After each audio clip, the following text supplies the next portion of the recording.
Well, as we told you earlier, we're celebrating National Pet Day with part 2 of Operation Oscar. You may remember last week we showed you Stephanie Haney's energetic dog, Oscar Wilde McCool. He just, look at him, he just loves life, which is great.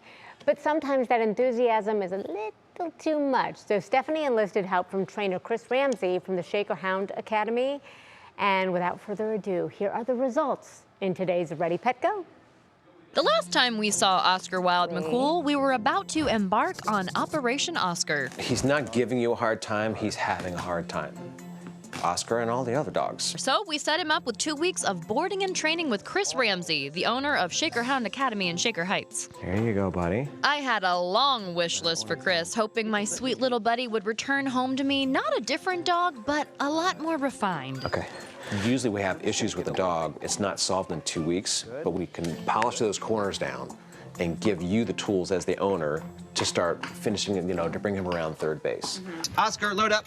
Yes. Oh, perfect. Chris certainly did a lot of polishing with 14 full days of training between the ears. His style of training that focuses on rewarding good behavior with treats. Attaboy. Oscar, come on out. And interrupting, let's call them undesirable decisions. You can mold and fix and create new behaviors with food and rewards and people and toys. You can do so many things I never thought possible until I learned this system. Come on up. It seemed like it was working for Chris, but I was skeptical about what would happen when Oscar the Wild Man finally came back home.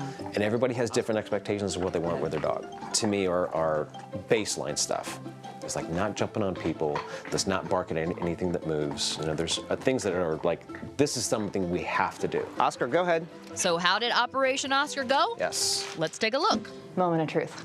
Eating toilet paper. Toilet paper might be safe. Climbing on coffee tables. Yes. Good boy. Jumping up on everyone who comes through the door. Yeah. And dragging me down the street while trying to chase every car. And a car. Holy cow. What is the biggest mistake that you see people make when they're trying to train a dog? I would say 2 things. One, their timing's off and their consistency is terrible. If you're consistent over, let's say, 2-3 weeks on any given behavior, and you're consistent with rewarding for all the stuff that you like and doing other stuff for the stuff that you don't like, they start to get it. It doesn't happen in 20 minutes, but in 20 days, you can have a serious impact on the dog. We've still got a ways to go, but from where we started, things are definitely looking up. What grade would you give him? So for him, if I do my job right, he gets an A. When he starts failing and I give him Fs, I'm not giving him Fs, I'm giving myself an F because I put him in too hard of a situation. As time goes on, Chris tells me Oscar will learn to make good decisions in harder scenarios, and that sounds like a successful mission to me. It's a good boy. This is Stephanie Haney holding Oscar's leash with a much looser grip for 3 News.